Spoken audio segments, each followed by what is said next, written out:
Alright, so mag-share lang ako ng tips on how you can improve your overall sound quality without even touching your instrument. Okay? So, ito matagal ko nang pinapagawa sa mga students ko. Ako, na-discover ko rin to, matagal na.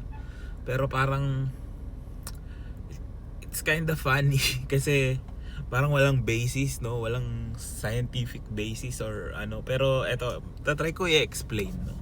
Pero it's using your imagination. Okay? So, pag gumamit tayo ng imagination natin, we try to imagine the sound that we want to make. And most of the time, gumagana talaga siya, no? So, bakit nga ba ito gumagana? Ito, ko lang parang idea ko lang kung bakit siya gumagana. Alright? So, of course, kailangan muna natin ng magandang exposure sa magandang sound. So, you have to listen to other people playing, you have to listen to recordings, you have to have visualization and audiation. So, parang expected na tunog na gusto mo, alam mo muna. So, yun muna yung kailangan. Kasi hindi mo mai-imagine yung isang bagay na hindi mo alam. Parang ganun.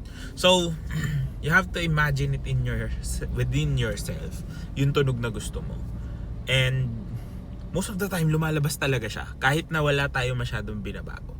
So ang thinking ko dito is because when we hear something and when we are equipped with the tools para magawa yung isang bagay na yun, yung body natin mismo yung nag-a-adapt sa kanya. Since alam na natin kung paano magpalabas ng magandang sound, for example, maayos na yung bowing natin. Pero minsan naiipit pa rin kasi ang thinking natin is kailangan idiin. For example, sa bowing, 'di ba? Masyado na palang mataas yung pressure pero ayaw na lumabas na sound. So, yung body na natin yung parang nag-i-initiate ng other things na hindi natin pinag-iisipan. Pero dahil naririnig mo sa sarili mo na ito yung gusto kong tunog. Yung katawan natin yung nag-a-adjust. Parang ganun yung nangyayari. Kaya most of the time lumalabas siya.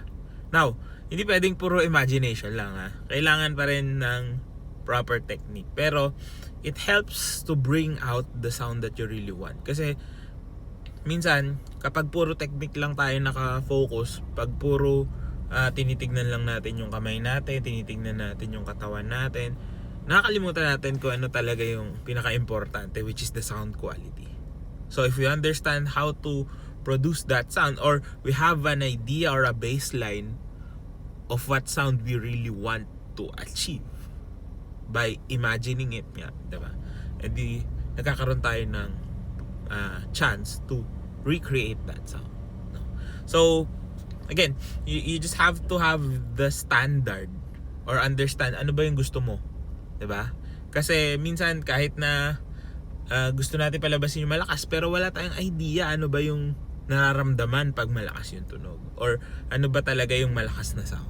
So kailangan pa rin natin to visualize, or yun nga, mapakinggan natin sa isip natin kung ano yung gusto nating lumabas na tunog. And again, most of the time it does happen, no? So yun yung mga magical things na nangyayari sa pagpe-play natin na parang hindi talaga siya directly may explain, but using our imagination, marami kang magagawa. Not just for sound quality, but also in the way you express, in the way you phrase, diba? Mas madali siyang gawin kapag meron tayong baseline from our own thinking, from our own minds. Kasi at the end of the day, it's your mind that controls everything.